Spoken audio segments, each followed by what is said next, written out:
Cuestión 126. ¿Es cierto que el demonio se venga de los exorcistas? El demonio ya trata de hacer todo el mal que puede. Si pudiera hacer más mal, lo haría. Si el sacerdote reza el rosario cada día y le pide a Dios que le proteja contra toda acechanza del maligno, nada debe temer. El poder de Dios es infinito, el del demonio no. De todas maneras, San Pablo nos dice: vestíos la armadura de Dios, para que podáis resistir a las estratagemas del diablo. Y San Juan dice: sabemos que todo el que ha nacido de Dios no peca, sino que el que nació de Dios el unigénito lo guarda, y el malo no puede tocarle. Primera de Juan capítulo 5, versículo 18 a 20. Y Jesús nos dijo: mirad, os he dado poder de pisar sobre serpientes y escorpiones, y autoridad contra toda fuerza del enemigo, y nada podrá dañaros. Lucas capítulo 10, versículo 17 a 19. Las palabras de Jesús son taxativas. Nada podrá dañaros. Para un cristiano temer al demonio está completamente injustificado, la fe en Dios rechaza todo temor. Santa Teresa de Lisieux, antes de entrar en el Carmelo, siendo niña, tuvo una vez un delicioso sueño. Una noche soñé que salía a dar un paseo sola por el jardín. Al llegar a la escalera había que subir para llegar a él, me paré sobrecogida de espanto. Delante de mí, cerca del emparrado, había un barril de cal, y sobre aquel barril bailaban con agilidad sorprendente, a pesar de las planchas que arrastraban sus pies, dos horribles diablillos.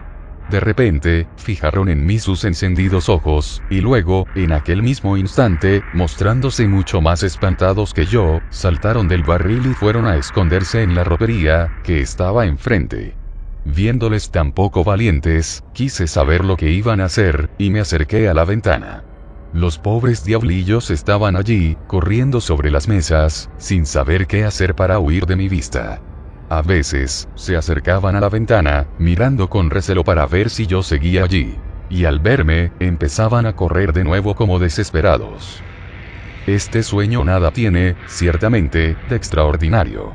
Creo, sin embargo, que Dios ha permitido que lo recuerde siempre para demostrarme que un alma en estado de gracia nada tiene que temer de los demonios, que son cobardes, capaces de huir ante la mirada de un niño. Santa Teresa de Lisieux, Historia de un alma, capítulo 1. Y Santa Teresa de Jesús escribió en el libro de su vida: pues si este Señor Dios es poderoso como veo que lo es y sé que son sus esclavos los demonios, y de esto no hay que dudar, pues es fe, siendo yo sierva de este Señor y Rey, ¿qué mal me pueden ellos hacer a mí? Porque no he yo de tener fortaleza para combatirme con todo el infierno. Tomaba una cruz en la mano y parecía verdaderamente darme Dios ánimo, que yo me vi otra en un breve tiempo, que no temiera tomarme con ellos a brazos, que me parecía fácilmente con aquella cruz los venciera a todos. Y ansí dije: ahora venid todos, que siendo sierva del Señor, yo quiero ver me podéis hacer. Es sin duda que me parecía me habían miedo, porque yo quedé sosegada y tan sin temor de todos ellos que se me quitaron todos los miedos que solía tener hasta hoy. Porque aunque algunas veces los vía, como después, no los he habido más casi miedo, antes me parecía ellos me le habían a mí. Quedóme un señorío contra ellos, bien dado del Señor de todos, que no se me da más de ellos que de moscas. Parécenme tan cobardes que, en viendo que los tienen en poco, no les queda fuerza.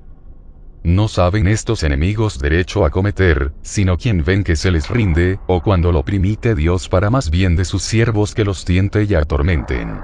Plugiese a su majestad temiésemos a quien hemos de temer y entendiésemos nos puede venir mayor daño de un pecado venial que de todo el infierno junto, pues es ello ansí. Que espantados nos traen estos demonios porque nos queremos nosotros espantar. Esta es gran lástima, mas si todo lo aborrecemos por Dios y nos abrazamos con la cruz y tratamos de servirle de verdad, huye él de estas verdades como de pestilencia. Es amigo de mentiras y la misma mentira, no hará pacto con quien anda en verdad.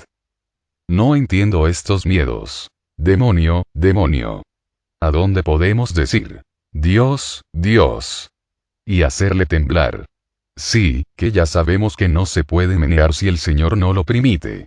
¿Qué es esto? Es sin duda que tengo ya más miedo a los que tan grande le tienen el demonio que a él mismo. Porque él no me puede hacer nada. Santa Teresa de Jesús, Libro de su vida, capítulo 25, número 19 a 22. El cardenal Ratzinger escribía a este respecto. El misterio de la iniquidad se inserta así en la perspectiva cristiana fundamental, es decir, en la perspectiva de la resurrección de Jesucristo y de su victoria sobre el poder del mal. En esta óptica, la libertad del cristiano y su tranquila confianza que rechaza el miedo, primera de Juan capítulo 4, versículo 18, toma toda su dimensión. La verdad excluye el miedo y así permite reconocer el poder del maligno. Palabras del cardenal Ratzinger en el libro del cardenal Joseph Suenens, Renovación y poder de las tinieblas. Como se ve, nuestra fe nos enseña que el demonio existe, pero también nos enseña que existe dentro de la construcción teológica de la fe en Dios nuestro Señor. Y la fe en Dios es incompatible con el miedo, la fe en Dios destruye todo miedo. Nota, de todas maneras, la experiencia me ha enseñado que es muy frecuente que a los laicos que participan en exorcismos ayudando al sacerdote, al acostarse ese día, el demonio les despierte en mitad de la noche. Al principio al oír cosas así pensaba que se debía a la preocupación subconsciente. Pero al cabo de unos años vi que no, que ciertamente el demonio rabioso por el bien que eso hacía a sus almas, les despertaba súbitamente esa misma noche. A algunos incluso un par de noches. En todos estos años, solo una única vez la cosa ha ido un poco más lejos. Uno de los laicos que asistió era una persona que no creía mucho en todas estas cosas, de hecho no era practicante. Asistió más bien por curiosidad. Le invité porque sabía que eso iba a hacerle un gran bien al alma. Y así fue, aquello le supuso un gran beneficio para su vida espiritual. El problema fue que al día siguiente su hija a la 1 de la noche en su casa, comenzó a presentar los mismos síntomas de un poseso durante 2 horas. El marido preocupadísimo le decía a su mujer que él no sabía lo que era un poseso, pero que aquello que veía en su hija era lo mismo que había visto el día anterior en la iglesia. La niña lloró inconsolable durante 2 horas seguidas. Sin ninguna causa, sin que nada se pudiera hacer que parara en sus lloros que eran como nunca los habían visto en ella. Incluso en un momento dado comenzó a hablar con voz ronca. Se pusieron a rezar y en 2 horas, aquella niña de 6 años volvió a la normalidad. Es un caso que demuestra lo furioso que le pone al demonio verse descubierto. Y esto demuestra cómo trata de vengarse, aunque esa venganza no pueda llegar más allá de despertar a alguien en medio de la noche. Lo que he dicho de la niña es una excepción, en este campo a veces las excepciones pasan. Nota B. A mí, personalmente, lo único que me ha pasado de naturaleza extraordinaria ha sido que por la noche, acostado, se me encendiera la luz pocos minutos después de acostarme. Solo me ha ocurrido una vez. Conozco a más sacerdotes que se dedican a estas cosas que lo mismo que a mí no les ha ocurrido nunca nada, o algo tan intrascendente como eso. Pero al igual que la excepción de la niña descrita en la nota 1, también hubo un exorcista al que el demonio en un exorcismo le dijo que le incendiaría el coche y tal cosa sucedió mientras conducía unos días después. Como se ve en esta materia hay cosas excepcionales que a veces suceden. Desafortunadamente después hay quien piensa que eso es lo normal.